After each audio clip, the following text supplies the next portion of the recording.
Here we go. Well, Yes. thanks, Anna and Joscha, for already presenting some of the key ideas of the book. And as Anna has already mentioned, I will briefly lead you through the book. Again, highlighting the features, we have that focus on political economy's contribution to public policy. We provide an overview of various strands of critical political economy. We have also an explicit discussion of methodology. And the main part is about case studies, policy case studies covering key fields at local, national, and international level. And we have cases from the OECD countries, Latin America, South Africa, South and East Asia. And we have a nice gender balance among our contributors. I will now go through the different parts. And of course, I'll start with the part on theories. And I think we would sit here until the evening if I would go through all the chapters. So for each part, I have highlighted in red one, which I will briefly introduce to you. And in the section of theories, I have chosen Pavlov Rufus' part on ordoliberalism, an important theory coming basically out of the Germanic area.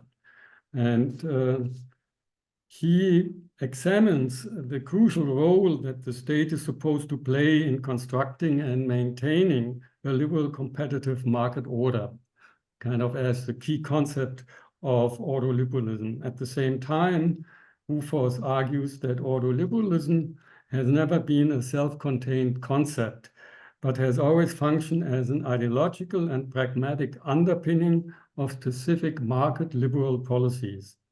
The goal of ordoliberal, he is arguing, was to depoliticize economic policy in order to preserve a market liberal order capable of ensuring the full effectiveness of the market and price mechanism there. In the methods part, we have two papers, and I have chosen the one by Etienne Schneider and his colleagues from Vienna. And they are making the point of using historical materialist policy analysis.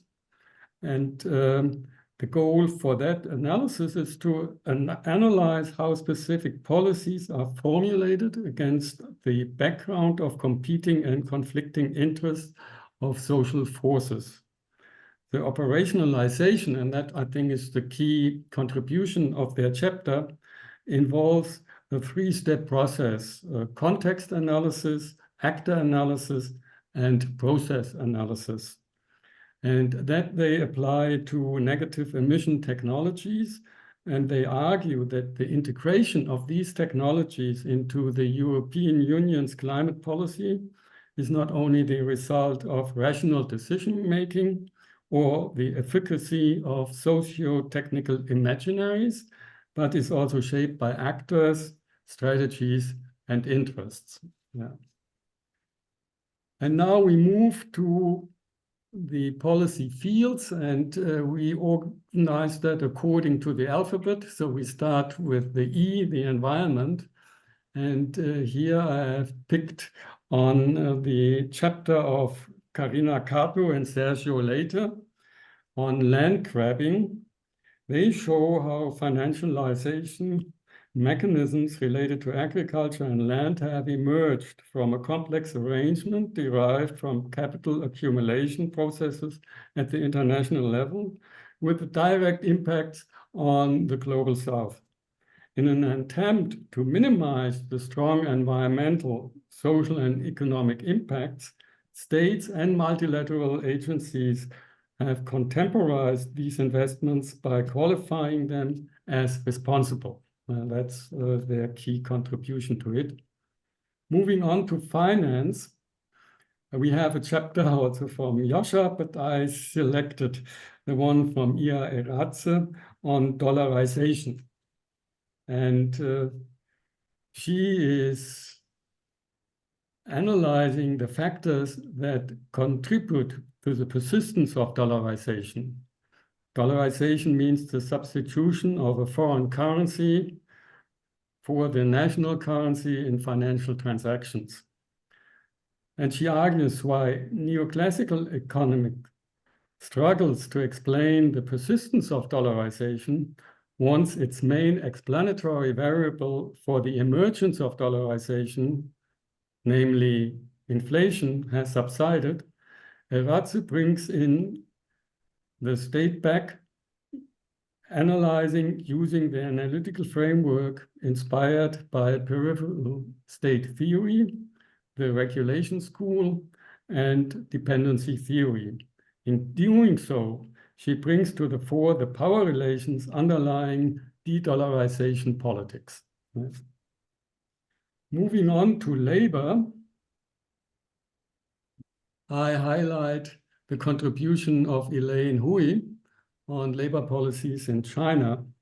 She applies Gramscian concepts in her chapter on labor policies in China, and she identifies three phases of labor policies: the passive revolution, emerging hegemony, and eroding hegemony.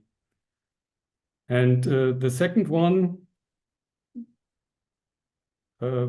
located between 2003 and 2013, in that phase, labor policies aimed to mitigate the negative effects of previous economic reforms on workers, kind of taking away the iron rice bowl. These welfare measures contributed to the emergence of an incipient hegemony of the Chinese ruling class. That's her argument.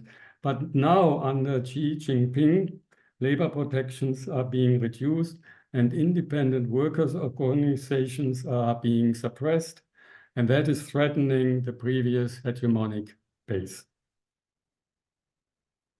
Now, taxation, of course, key issue for a state. Here we have three contributions, and I highlight here line Latulipis, analysis of the OECD's serious efforts to limit tax competition. But she shows, while the efforts are quite serious, that OECD's tax policy analysis and recommendations remain embedded in the discourse of economic liberalization. Thus, some particularly harmful forms of tax competition are addressed by the OECD, but not the general idea of tax competition. Trade and economic development. Here it is the chapter of Luciana Giotto on trade and investment agreements. And she shows how the reshaping of state market relations driven by the internationalization of production has spurred the development of legal mechanisms that provide a measure of security for capital accumulation. In particular, the investor-state dispute settlement mechanism is an exterritorial form of jurisdiction that provides greater security for capital by guaranteeing the protection of investors' property when states have failed to do so. Yeah. And finally, oops, what happened? Welfare, yes. Finally, we have a chapter on social policy, welfare policy. And here I have picked on Ismail Karatepe, who is actually in the audience, I just noticed. And here is applying Jessop's and Sam's cultural political economy, which we feature in the theory section, to the AKP's hegemonic housing policies. These policies were driven by a popular discourse that denigrated the previous squatter mode of housing provision and were guided by Islamist imaginaries of a modernist urban landscape with traditional gender roles. The hegemonic aspirations were materially underpinned by patronage, discretionary preferential treatment in exchange for political and economic support. Well, I hope that even with these ultra-brief summaries of a couple of chapters, you have been able to get an idea of what the handbook is all about. And I hand over to the moderators.